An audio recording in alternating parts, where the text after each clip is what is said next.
Hello students, मैं वैभव अपने channel निबेड़ knob में आपका स्वागत करता हूं। ये चैनल 10th, 11th और 12th क्लास के मैथ्स सब्जेक्ट के लिए डेडिकेटेड है। अगर आपको मेरा काम पसंद आए तो प्लीज़ वीडियोस को शेयर कीजिए, क्योंकि मेरा मोट्टो ही है क्वालिटी एजुकेशन सबका अधिकार। और अगर आप पूरा सिलेबस कवर करना चाहते हैं तो आप मेरे चैनल को सब्सक्राइब करके प्लेलिस्ट में जाके चैप्टर वाइज, क्लास वाइज सारे वीडियोज़ की प्लेलिस्ट चेक कर सकते हैं। और अब तो आप निबेड़ नॉब को इंस्टाग्राम पे भी फॉलो कर सकते हैं। तो चलिए आज का लेक्चर शुरू करें। स्टूडेंट्स, आज हम कंटिन्यूटी एंड डिफरेंशिएबिलिटी चैप्टर में सबसे पहले तो ये देखेंगे कि हमारे सिलेबस में कितने तरीक़ों से हम किसी भी फंक्शन की रिप्रेजेंटेशन कर सकते हैं, रिप्रेजेंटेशन ऑफ फंक्शंस, और फिर उसका उसी हिसाब से हम डिफरेंशिएशन भी करते हैं। तो अगर मैं सबसे पहले बताऊं तो हमारे पास जो हमें साफ तौर पर नज़र आते हैं वो हैं एक्सप्लिसिट फंक्शंस। एक्सप्लिसिट फंक्शंस, ये फंक्शंस कौन से होते हैं? नॉर्मली हम जिनको y = fx बोलते हैं वो एक्सप्लिसिट फंक्शंस होते हैं। मतलब y एक तरफ और इज इक्वल टू के बाद सारा का सारा x का फंक्शन दूसरी तरफ। जैसे मैं एग्जांपल लूँ, पहला y = sin x, या दूसरा एग्जांपल लें y = log x, या तीसरा एग्जांपल लें y = x³ + 2x² - 5x + 10। तो तुम्हें समझ में आ रहा होगा कि एक्सप्लिसिट फंक्शन किसको कहते हैं? जहां पर लेफ्ट हैंड साइड पे y होता है और हम राइट हैंड साइड पे सारा का सारा x लिखते हैं, यानी x अलग y अलग, उसको कहते हैं एक्सप्लिसिट फंक्शंस। नॉर्मली हम जिनकी बात करते हैं, और इनके केस में जब डेरिवेटिव करने को कहा जाता है तो हमें कहा जाता है इस तरह, हमें ये लिखा जाता है, लिख के कहा जाता है differentiate with respect to x। Question की स्टेटमेंट में ये लिखा आता है differentiate with respect to x। तो ये तो हैं एक्सप्लिसिट फंक्शंस। एक होते हैं इम्प्लिसिट फंक्शंस। तो स्टूडेंट्स, इम्प्लिसिट फंक्शन वो होते हैं जिनको हम इस तरह रिप्रेजेंट नहीं करते, यानी x और y को अलग अलग नहीं कर सकते, सेपरेट नहीं कर सकते। इक्वल टू के एक तरफ अकेला सिंगल y और इक्वल टू के दूसरी तरफ सारा का सारा x, जिसमें ऐसा हमें नज़र नहीं आता, उसे हम इम्प्लिसिट फंक्शन कहते हैं। मतलब हम पहला एग्जांपल लें, xy + x² + y² = 0। देख रहे हो स्टूडेंट्स, इसमें y 2 बार आ गया, y = fx तो ये बनेगा ही नहीं। या दूसरा अगर हम एग्जांपल लें तो tan xy + cos x = log y। तो इस तरह के, तो इनको हम किस तरह से रिप्रेजेंट कर सकते हैं? जनरली अगर हम एक्सप्लिसिट फंक्शंस को y = fx से डिनोट करते हैं तो हम इम्प्लिसिट फंक्शंस को f(x, y) = 0 करके डिनोट करते हैं। लेकिन इसमें जब भी क्वेश्चन इस टाइप से आएगा, हमें इम्प्लिसिट फंक्शन का डिफरेंशिएशन करना होगा, तो differentiate with respect to x लिखा नहीं आएगा, लिखा आएगा फाइंड dy/dx। जबकि x और y दोनों वेरिएबल हैं, लेकिन फिर भी हमें y को with respect to x differentiate करके उसकी वैल्यू फाइंड आउट करने के लिए आएगा, जैसा कि तुमने एक्सरसाइज 5.3 में देखा है। 5.3 जो है हमारी एक्सरसाइज, वो इम्प्लिसिट फंक्शंस की है। उस वक्त मैंने इम्प्लिसिट फंक्शन तुम्हें नहीं बताए थे, लेकिन अब क्योंकि तुम इम्प्लिसिट फंक्शन अच्छी तरह से डिफरेंशिएट कर चुके हो तो तुम समझ सकते हो कि फाइंड dy/dx का क्या मतलब है। तो अब इसमें समझने वाली बात यह है कि इसमें हमें dx/dy क्यों नहीं कहा जाता? हमें d y by d x ही क्यों कहा जाता है? क्योंकि अगर यहां देखें तो एक्स और वाई का रोल तो एक जैसा है।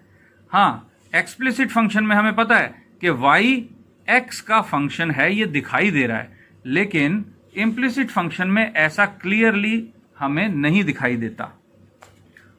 तो फिर हम फिर भी वहां पर d y by d x कर रहे हैं, d x by d y नहीं कर रहे, क्योंकि स्टूडेंट्स मैथमेटिक्स में एक्स जो होता है उसको हम कहते हैं independent variable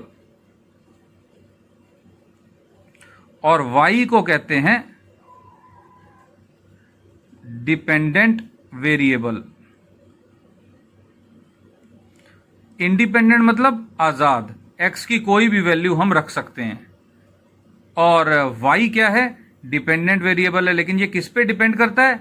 obviously value of x पे डिपेंड करता है। अगर तुम याद करो कि हम जब ग्राफ्स बनाते होते हैं तो वहां पे भी वाई एक्सिस जो होती है वो डिपेंड करती है एक्स एक्सिस पर। अब तुम +2 क्लास में हो तो तुमने साइंस में कौन कौन से ग्राफ पढ़ लिए हैं? जैसे डिस्टेंस टाइम ग्राफ। अब डिस्टेंस टाइम ग्राफ में डिस्टेंस वाई एक्सिस पे होता है और टाइम एक्स एक्सिस पे होता है। अच्छा, और कौन से ग्राफ पढ़े? Speed time graph. इसमें भी स्पीड जो होती है वो वाई एक्सिस पे होती है, टाइम एक्स एक्सिस पे। अच्छा, और कौन से ग्राफ देखें यूज होते हुए अपनी डेली लाइफ में? क्रिकेट में रन रेट का ग्राफ होता है, यानी कि रन्स और ओवर्स। तो रन्स जो होते हैं वो वाई एक्सिस पे होते हैं, ओवर्स एक्स एक्सिस पे। तो स्टूडेंट्स, तुम्हें ये दिखाई दे रहा होगा कि टाइम या ओवर्स क्या है? इंडिपेंडेंट है। इन्होंने अपने हिसाब से आगे चलते रहना है। लेकिन रन्स किसी ओवर में ज़्यादा, किसी ओवर में कम हो सकते हैं। डिस्टेंस किसी स्पैन ऑफ टाइम में ज़्यादा कवर हो सकता है और किसी स्पैन ऑफ टाइम में कम कवर हो सकता है। स्पीड भी किसी टाइम पे ज़्यादा, किसी टाइम पे कम हो सकती है। तो इसका मतलब एक्स एक्सिस क्या हुआ? इंडिपेंडेंट वेरिएबल हो गया हमारा, जो कि अपने हिसाब से चलता रहता है। लेकिन वाई एक्सिस क्या होती है? डिपेंडेंट एक्सिस होती है। उसकी वैल्यू किस पर डिपेंड करती है? वाई पर, एक्स पर। तो इसलिए हम वाई को हमेशा डिपेंडेंट वेरिएबल ही लेते हैं, और इसी वजह से हम d y by d x निकालते हैं। D y by d x का मतलब होता है rate of change of y with respect to x, के वाई में कितना चेंज आया अगर एक्स में हम थोड़ा सा चेंज करते हैं। तो वाई हो गया डिपेंडेंट वेरिएबल, इस वजह से d y by d x करते हैं। और इम्प्लिसिट फंक्शन ऐसे होते हैं जो कि तुम कर चुके हो। अब एक और रिप्रेजेंटेशन है हमारे पास, और वो रिप्रेजेंटेशन क्या है? वो रिप्रेजेंटेशन है पैरामीट्रिक इक्वेशंस की। पैरामीट्रिक इक्वेशंस के केस में क्या होता है स्टूडेंट्स, कि अभी तक हमने इम्प्लिसिट फंक्शन और एक्सप्लिसिट फंक्शन में क्या देखा था? एक्स और वाई एक ही इक्वेशन से जुड़े हुए थे। एक्स और वाई की एक इक्वेशन थी, डायरेक्टली आपस में जुड़े हुए हैं। लेकिन पैरामीट्रिक इक्वेशंस में ऐसा होता है कि एक्स और वाई आपस में डायरेक्टली जुड़े नहीं होते। एक थर्ड वेरिएबल होता है टी, या कई बार थीटा कह देते हैं हम, या कई बार जेड कह देते हैं, या कई बार हम कोई और वेरिएबल रख लेते हैं, एम रख लेते हैं, एन रख लेते हैं। मतलब अभी फिलहाल हम टी की बात करें कि कोई और थर्ड वेरिएबल होता है जिसके ये दोनों फर्दर फंक्शंस होते हैं। जैसे एक्स को हम एक फंक्शन मान लें एफ ऑफ टी और वाई को मान लें जी ऑफ टी। तो अगर हम एक्स और वाई को इस तरह रिलेट कर रहे हैं कि एक थर्ड वेरिएबल के वाई और एक्स दोनों फंक्शन हैं और एक्स और वाई आपस में इसी तरह से जुड़े हुए हैं, यानी कि एक्स और वाई आपस में जुड़े हुए हैं किसी थर्ड वेरिएबल के तहत, तो ऐसी रिप्रेजेंटेशन को पैरामीट्रिक इक्वेशंस कहते हैं। क्योंकि टी जो होता है वो क्या है? वो है parameter of x and y. ये पैरामीटर है। पैरामीटर क्या होता है? मापने का तरीका, कोई भी चीज जिससे हम किसी भी चीज को माप सकते हैं, पैरामीटर उसको कहा जाता है। तो टी जो है थर्ड वेरिएबल, वो एक्स और वाई का पैरामीटर होता है, और ये अपने पैरामीटर के ही फंक्शन के तौर पर एक्स और वाई अलग अलग डिफाइंड होते हैं और ये दो इक्वेशनों का एक जोड़ा होता है। This is a pair of equation, ये हमेशा साथ में दिखेंगी दोनों इक्वेशनें, x equal to y equal to. इसको कहते हैं parametric representation of the functions, यानी पैरामीट्रिक इक्वेशंस। तो आज हम पैरामीट्रिक इक्वेशंस को किस तरह से डेरिवेटिव करना है, मतलब अगर हमें x और y अलग अलग थर्ड पैरामीटर के हिसाब से फंक्शन दिए हुए हैं, तो dy बाई dx कैसे निकालना है। देखो dy बाई dx निकालना है, जबकि x और t में है हमारे पास फंक्शन, और y और t में है हमारे पास फंक्शन। उसके लिए हम क्या करते हैं, इसको अलग with respect to t derivative करते हैं, इसको अलग with respect to t derivative करते हैं। तो हमारे पास क्या आ जाता है, dx बाई dt आ जाएगा f dash t, dy by dt आ जाएगा g डैश t। समझ रहे हो students, with respect to t derivative करेंगे और फिर हम dy बाई dt से डिवाइड कर देंगे dx बाई dt को, यानी कि हमारे पास आ जाएगा g dash t divided by f dash t। तो इस तरह से हम वहां पर पैरामीट्रिक इक्वेशंस में dy बाई dx निकालते हैं। तो आई थिंक समझ में आ गया होगा, और ये तीन रिप्रेजेंटेशंस भी तुमको समझ में आ गई होंगी कि explicit functions, implicit functions and parametric functions. ये तीन रिप्रेजेंटेशंस हैं स्टूडेंट्स हमारे पास फंक्शंस की हमारे सिलेबस में। तो ये एक्सरसाइज है हमारी एक्सरसाइज 5.6। तो चलो 5.6 एक्सरसाइज शुरू करें। तो स्टूडेंट्स क्वेश्चन इस तरह से हैं, अगर तुम एक्सरसाइज 5.6 देखोगे, find dy by dx for the following. तो फर्स्ट पार्ट में हमें x दिया हुआ इन टर्म्स ऑफ t और y भी दिया हुआ in terms of t separately. तो हमें dy बाई dx निकालना है। तो हम सबसे पहले क्या करेंगे, differentiate with respect to t। Third variable है जो t, उसके विद रिस्पेक्ट टू हमने क्या किया, डिफरेंशिएट करना है, इसको अलग और इसको अलग। तो x का डेरिवेटिव आ जाएगा dx by dt is equal to, यहाँ पर क्या आएगा, a जो है वो कांस्टेंट है, तो 2 आगे आएगा 4a और t की पावर 1 रह गई, कॉमा अब y का डेरिवेटिव dy बाई dt, ये कितना आ जाएगा 4a t पावर 3। तो dy बाई dx निकालने के लिए हम क्या करेंगे, now dy by dx equal to dy by dt divided by dx by dt is equal to dy by dt कितना है 4a t cube upon dx by dt है 4a t, 4a cancel, t की एक power cancel, यानी कि t square. तो ये students answer आ गया हमारा। और ये ऐसे क्वेश्चन इस लेवल के 2 मार्क्स में आ जाया करते हैं, कई बार 1 मार्क में भी आ जाते हैं MCQs में। तो ये एक्सरसाइज के क्वेश्चन तुमने ज़रूर करने हैं, छोड़ने नहीं है। तो चलो फिर अगला क्वेश्चन देखें, अगला part, second part, x is equal to a cos theta comma y is equal to b cos theta. यहाँ पे थर्ड वेरिएबल थीटा है, तो dy बाई dx निकालना है। तो हम क्या करेंगे, differentiate with respect to theta. तो dx बाई डी थीटा कितना हो गया, -a sine theta, comma dy by d theta कितना हो गया,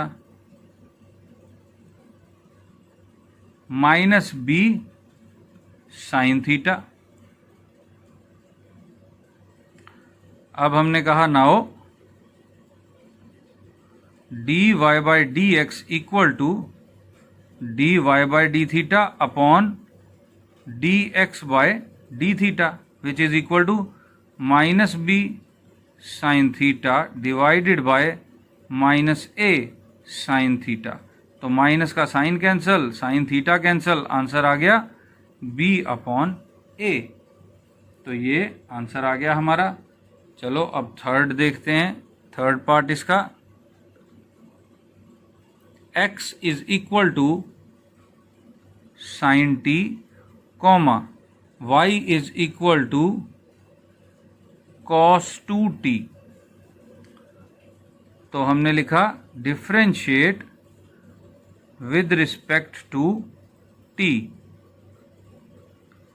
dx by d t is equal to cos t comma dy by d t is equal to -2 sine 2t। देखो समझ में आ गया स्टूडेंट्स, कॉस का डेरिवेटिव माइनस साइन, फिर 2t है तो एंगल तो 2t रहेगा, लेकिन 2t का डेरिवेटिव भी होगा 2 आ जाएगा।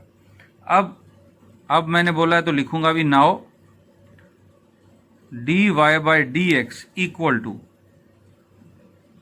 dy by d t upon dx by d t which is equal to -2 sine 2t upon cos t। तो इसको स्टूडेंट्स हम सिंप्लीफाई कर सकते हैं। सिंप्लीफाई करने के लिए हमने क्या किया, साइन 2t का फॉर्मूला लगा दिया, -4 साइन t कॉस t अपॉन कॉस t। देखो साइन 2t का फॉर्मूला होगा 2 साइन t कॉस t, साथ में -2 पहले ही था तो -4 हो गया, कॉस t से कॉस t हो गया कैंसल, तो therefore dy by d x आ गया -4 साइन t। तो ये हमारा आंसर आ गया। चलो अगले क्वेश्चन की तरफ चलें। तो ये है स्टूडेंट्स हमारा fourth question, x equal to 4t y is equal to 4 upon t। तो पहला स्टेप अब तुम सब जानते हो, differentiate with respect to t dx by d t is equal to 4 और dy by d t is equal to -4 upon t square. ठीक है students, dx by d t is equal to 4, dy by d t is equal to -4 upon t square, क्योंकि 1 upon t का derivative होगा -1 upon t square. तो now dy by d x equal to dy by d t upon dx by d t which is equal to -4 upon t square whole upon 4। तो 4 से 4 हो गया कैंसल, -1 upon t square answer आ गया। तो I think ये समझ में आ गया होगा स्टूडेंट्स। अब हम चलते हैं क्वेश्चन नंबर 5 की तरफ। x equal to cos theta minus cos 2 theta comma y equal to sine theta minus sine 2 theta. तो स्टूडेंट्स अब हम क्या करेंगे, इसमें differentiate with respect to theta.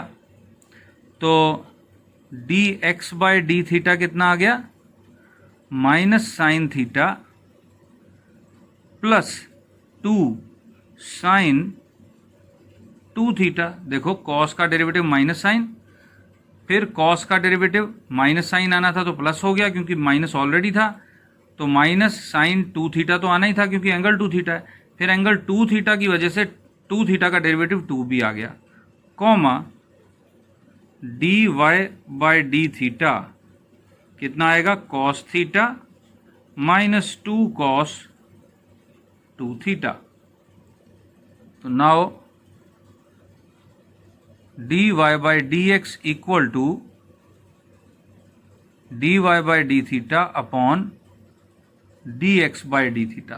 तो dy बाई डी थीटा क्या है, cos theta -2 cos 2 theta upon minus sine theta plus 2 sine 2 theta. तो ये आंसर आ गया। अब इसमें ज़्यादा से ज़्यादा हम क्या कर सकते हैं, 2 साइन 2 थीटा को इस तरफ लिख के माइनस की टर्म को उस तरफ लिख सकते हैं बस, वरना आंसर ये करेक्ट भी है और कंप्लीट भी। तो ऐसा करते हैं, हम अगले क्वेश्चन की तरफ चलते हैं। हमारा 6th क्वेश्चन क्या कहता है हमको, x is equal to a theta minus sine theta comma y equal to a 1 plus cos theta. तो इसमें भी वही करेंगे, differentiate with respect to theta dx by d theta is equal to, a common constant है, theta का derivative with respect to theta 1 minus sine का derivative cos, comma dy by d theta is equal to a 1 का derivative 0 minus sine theta. ठीक है student, समझ में आ गया होगा आई थिंक। तो अब हम लिखेंगे now dy by d x equal to dy by d theta upon dx by d theta. तो dy बाई डी थीटा क्या है, ये a को इधर लिखूंगा मैं, minus a sine theta upon dx by d theta है a 1 minus cos theta.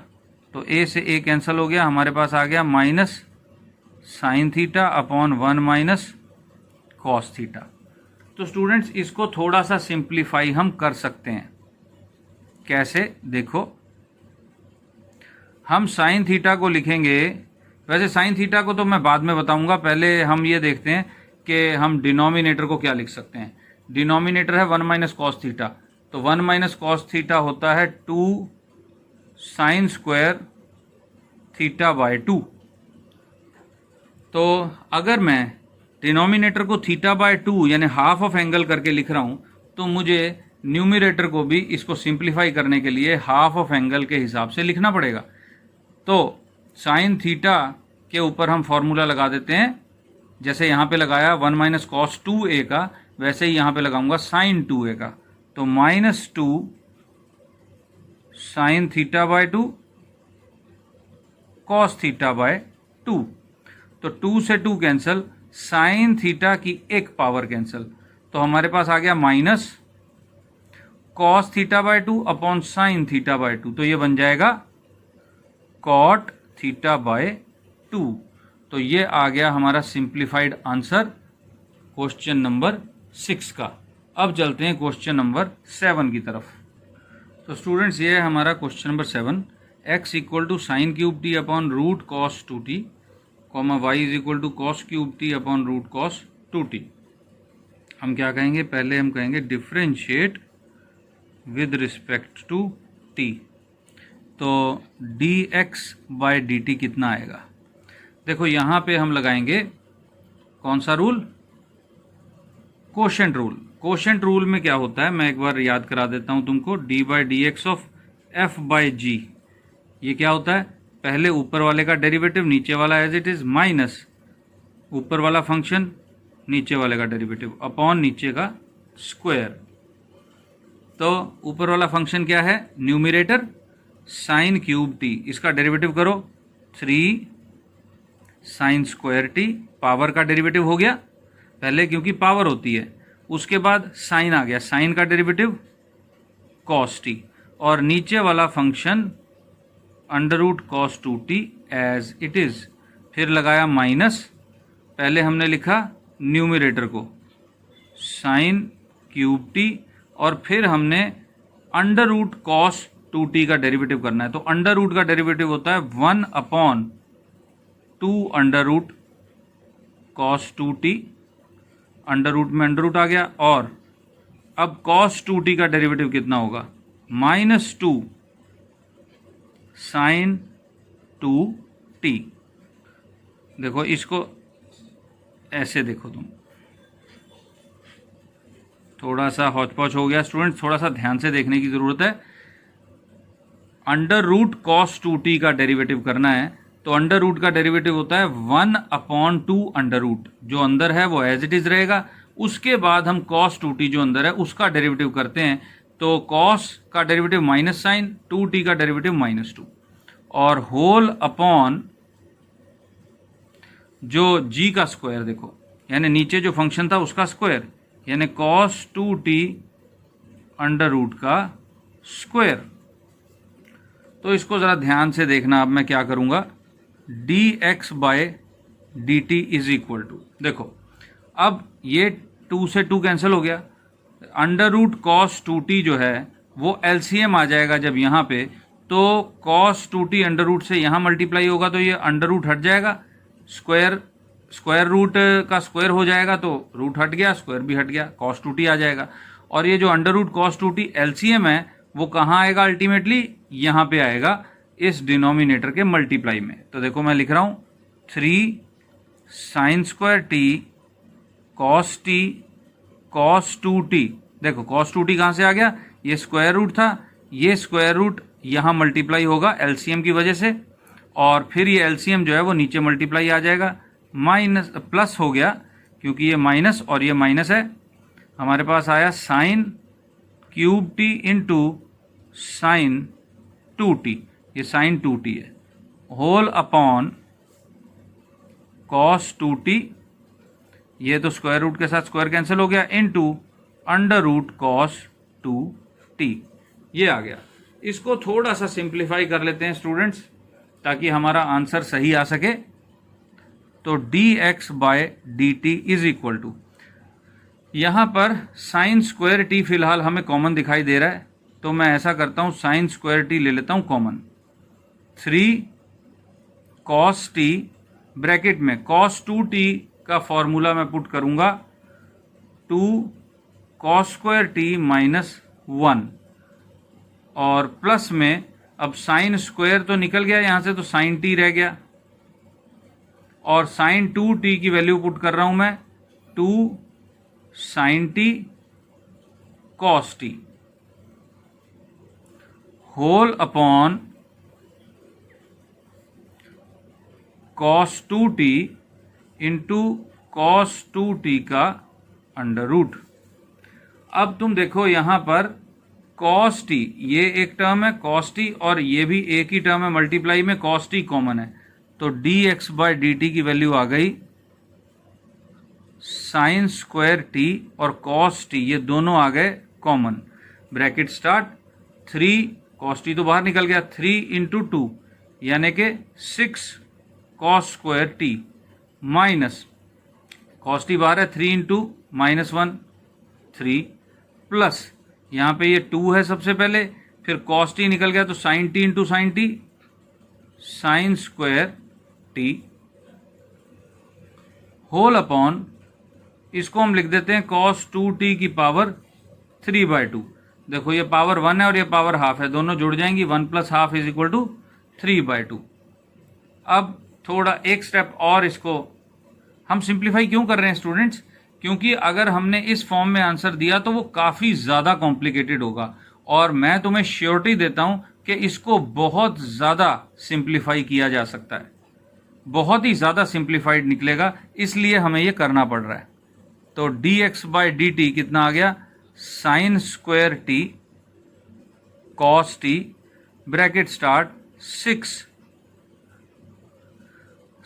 cos square t को मैंने लिखा 1 minus sine square t minus 3 plus 2 sine square t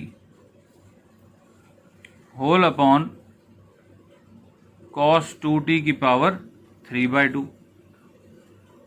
इसको और सिंप्लीफाई कर देते हैं, अब हमें दिख रहा है कि ब्रैकेट खुलेगा,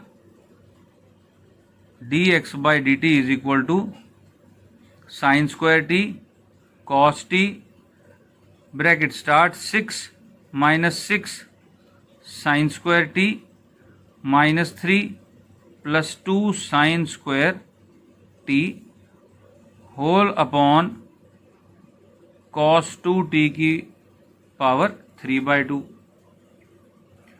स्टूडेंट्स तुमको फिर लग रहा होगा कि ये बहुत ही लंबा प्रोसेस जा रहा है, लेकिन ये क्वेश्चन भी फिर ज़्यादा मार्क्स का ही आता है, कम मार्क्स का नहीं आता, 1 या 2 मार्क्स का नहीं आएगा, ये आएगा तो 4 मार्क्स का आएगा।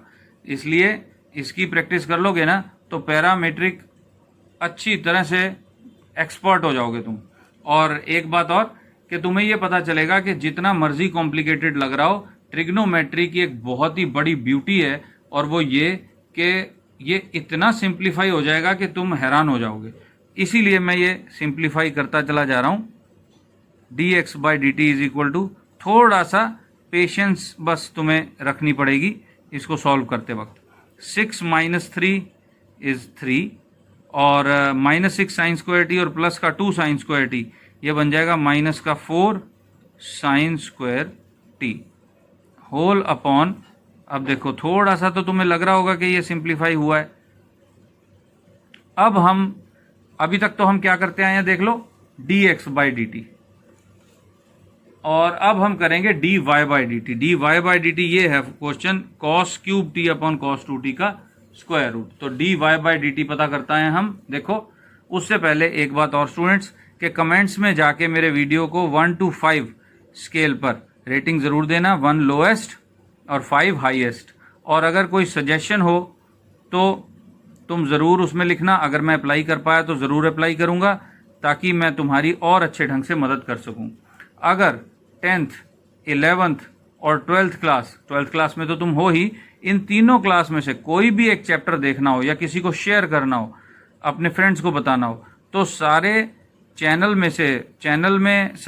को सब्सक्राइब करके तुम वीडियोस को देखते रहो। उससे अच्छा है कि चैनल की प्लेलिस्ट में जाओ, और प्लेलिस्ट में मैंने क्लास वाइज चैप्टर वाइज सारे वीडियोस बना रखे हैं। हर चैप्टर की अलग प्लेलिस्ट बनी हुई है। तो ये बहुत ही पावरफुल फीचर है स्टूडेंट्स हमारे YouTube का, मैंने इस्तेमाल किया ताकि तुम्हारी और ज़्यादा अच्छे ढंग से मदद कर सकूं, और ज़्यादा एफिशिएंसी से मदद कर सकूं। तो तुमने करना क्या है, तुमने प्ले लिस्ट में जाके अपना चैप्टर खोल लेना है किसी भी क्लास का, और अगर अच्छा लगे तो ऑब्वियसली लाइक कर दो और अपने फ्रेंड्स को शेयर कर दो, क्योंकि क्वालिटी एजुकेशन सबका अधिकार। तो चलो, ये इस बात का तुम ख्याल रखोगे, मैं इस बात की आशा करता हूँ। और अब हम d x by d t तो निकाल चुके, अब मैं पेज पलटता हूँ और d y by d t की तरफ चलते हैं। हमने डिफरेंशिएट विद रिस्पेक्ट टू तो पहले ही लिख दिया था, d x by d t भी लिख दिया था। तो d x by d t हम कर चुके हैं, तो हम लिखेंगे also d y by d t is equal to, d y by d t में मैं वाई यहाँ पे लिख के बता देता हूँ क्या था, cos cube t upon cos two t square root. तो कॉस क्यूब टी का डेरिवेटिव क्या आएगा, -3 cos square t sine t. ठीक है students, -3 cos square t sine t, क्योंकि पहले पावर सॉल्व होगी तो 3 आ गया और कॉस 2t आ गया, कॉस स्क्वायर टी आ गया, और फिर कॉस का डेरिवेटिव माइनस साइन टी, और साथ में कॉस 2t का square root as it is. फिर मैं थोड़ा सा नीचे करके लिख रहा हूँ स्टूडेंट्स, ये अलग है हमारा, माइनस ये इसी के साथ है स्टूडेंट्स, माइनस हम कॉस क्यूब टी तो एज इट इज़ लिखेंगे न्यूमरेटर, और फिर अंडर रूट कॉस 2t का derivative 1 upon under root 2 under root cos 2t multiply में -2 साइन 2t, बिल्कुल उसी तरह जैसे मैंने पिछले स्टेप पे किया था, होल अपॉन कॉस 2t का जो स्क्वायर रूट था उसका स्क्वायर। तो बिल्कुल पिछले dx बाई डी टी की तरह ही यहाँ पे भी dy बाई डी टी में क्या हो जाएगा, ये अंडर रूट, ये 2 से 2 कैंसिल हो गया, और अंडर रूट जो है अंडर रूट कॉस 2t, इसका एलसीएम लूँगा मैं, तो यहाँ आ जाएगा -3 cos square t sine t cos 2t, और ये माइनस और ये माइनस हो जाएगा plus cos cube t sine 2t whole upon cos 2t, square root से स्क्वायर कैंसिल हो गया, और साथ में क्योंकि cos under root cos 2t आएगा तो पावर 3/2 हम लिख देते हैं। तो अब देखो यहाँ से कॉस स्क्वायर टी कॉमन दिखाई दे रहा है, हमको कॉमन ले लेते हैं, d y by d t is equal to cos cube t है common, bracket start, -3 sine t, bracket में कॉस 2t को मैंने यहाँ पर y के लिए पुट किया, 1 - 2 साइन स्क्वायर टी। देखो ये याद रखने वाली बात है, dx बाई डी टी में भी cos 2t यहाँ आया था, तो मैंने वहाँ पे कौन सा फॉर्मूला लगाया था, 2 cos स्क्वायर टी -1 का, और यहाँ पे 1 - 2 साइन स्क्वायर टी, और प्लस देखो cos क्यूब में से cos स्क्वायर तो कॉमन आ गया, सॉरी यहाँ cos स्क्वायर आएगा, सॉरी क्योंकि cos स्क्वायर है यहाँ पे, तो cos क्यूब में से cos स्क्वायर कॉमन आ गया, यहाँ cos t रह गया, इनटू ये साइन 2t को मैं लिखूंगा sine 2 sine t cos t, bracket closed, whole upon cos 2t power 3/2। तो d y by d t is equal to cos square t तो कॉमन है ही, साइन टी भी कॉमन है। देखो यहाँ पे भी साइन टी आ रहा है, यहाँ पे भी साइन टी, तो दो बार क्यों लिखना, sine t common, bracket start, -3, देखो यहाँ -3 रह गया, साइन टी बाहर निकल गया तो 1 -3, और ये माइनस माइनस हो गया +6 साइन स्क्वायर टी, क्योंकि साइन टी रह गया बाहर निकल गया, तो -2 साइन स्क्वायर टी के साथ -3 मल्टीप्लाई हुआ तो 6 साइन स्क्वायर टी, और यहाँ से साइन टी निकल गया था बाहर, तो रह क्या जाएगा +2 कॉस स्क्वायर टी। देखो cos t into cos t, cos square t, sine t बाहर, 2 इधर, होल अपॉन कॉस 2t का 3/2 पावर। थोड़ा और सिंप्लीफाई करते हैं, dx बाई डी टी की तरह ही बना लेते हैं इसको, cos square t sine t bracket start -3। अब क्या किया जाए बताओ, यहाँ पे हम बिल्कुल वैसे ही करेंगे जैसे dx बाई डी टी में किया था, 6 के साथ जो कॉस स्क्वायर था वो 1 माइनस साइन स्क्वायर किया था, यहाँ पे साइन स्क्वायर है तो 1 माइनस कॉस स्क्वायर टी बनाएंगे, +2 कॉस स्क्वायर टी। जब मैं इसको सिंप्लीफाई करूँगा ना students, d y by d x निकालूंगा जब, तो तुम वाकई कहोगे कि ये सारी मेहनत बेकार नहीं गई, वाकई ये इतना सिंप्लीफाइड हो गया जिसकी के हमको ज़रूरत थी कि हम इतना सिंप्लीफाई इसको ज़रूर करते। Cos square t sine t bracket start -3 +6 -6 cos square t +2 cos square t whole upon cos 2t power 3/2। तो d y by d t आ जाएगा cos square t sine t bracket start -3 +6 आ गया 3, -6 +2 cos square t, तो -4 cos cube cos square t. तो ये काफ़ी हद तक हमें अब देखो सिंप्लीफाइड लगने लगा। तो अब हमारे पास d y by d t और d x by d t दोनों ही सिंप्लीफाइड फॉर्म में हैं, तो हम लिखेंगे now d y by d x equal to d y by d t upon d x by d t, which is equal to d y by d t मैंने लिखा cos square t sine t bracket 3 - 4 cos square t upon cos 2t की power 3/2 whole upon, अब मैं साइन d x by d t की value निकाल रहा हूँ, लिख रहा हूँ, और ये देखो d x by d t की value sine square t cos t 3 - 4 sine square t upon cos 2t की पावर 3/2, ये मैं लिख रहा हूँ। स्टूडेंट्स इसका ध्यान रखना, प्लेलिस्ट ज़रूर चेक करना, बस और कुछ ना करो, चाहे प्लेलिस्ट ज़रूर चेक करना, उससे तुम्हारी बहुत बड़ी हेल्प होगी।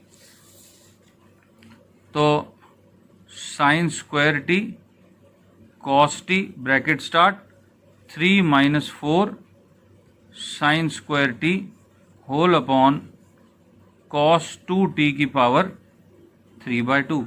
तो स्टूडेंट्स ऐसे केस में मैं हमेशा समझाता हूँ, यहाँ भी थोड़ा सा बता देता हूँ कि मेन डिवीजन वाली लाइन जो है वो सबसे लंबी रखनी चाहिए तुमको, ताकि कोई कन्फ्यूजन ना हो। तो देखो एलसीएम तो दोनों का सेम है, या डिनोमिनेटर दोनों का सेम है, कैंसिल हो गया। अच्छा और क्या कैंसिल हो रहा है, साइन टी की एक पावर इसके साथ कैंसिल, कॉस टी की एक पावर इसके साथ कैंसिल, तो d y by d x क्या बन गया, cos t bracket 3 - 4 cos square t upon sine t 3 - 4 sine square t is equal to, ये अंदर मल्टीप्लाई करेंगे तो 3 cos t -4 cos cube t whole upon 3 sine t -4 sine cube t. ठीक है students, तो ये तुम्हें कोई फॉर्मूला लग रहा है ट्रिग्नोमेट्री का? देखो ये साइन 3t का फॉर्मूला है, अगर यहाँ से हम ये बदल दें टर्म्स, यानी कि माइनस कॉमन ले लें, तो 4 cos cube t minus 3 cos T, ये किसका फॉर्मूला बन जाएगा? cos 3t का। तो हम कर लेते हैं dy by d x equal to minus common 4 cos cube t minus 3 cos t whole upon 3 sin t minus 4 sin cube t, means minus का cos 3t upon sin 3t which is minus cot 3t। देखो students कितना simplified expression हो गया, ये हमारा आ गया answer. तो तुम देख सकते हो, अब तुम्हें पता चल रहा होगा कि इतनी बड़ी मेहनत जो है बेकार नहीं गई, वाकई हमने बहुत ज़्यादा सिंप्लीफाई कर दिया इसको, अदरवाइज ये इतना सिंप्लीफाई हो सकता ही नहीं था। तो स्टूडेंट्स जो बाकी क्वेश्चंस हैं इस एक्सरसाइज के, क्वेश्चन नंबर 8, 9, 10 और 11, ये तुम अपने आप कर सकते हो। अगर तुम यहाँ तक ये क्वेश्चन, पहले 7 क्वेश्चन तुमने कर लिए, तो क्वेश्चन नंबर 8, 9, 10 और 11 ये 4 क्वेश्चन तुम अपने आप कर सकते हो, ये तुम पे छोड़ रहा हूँ स्टूडेंट्स।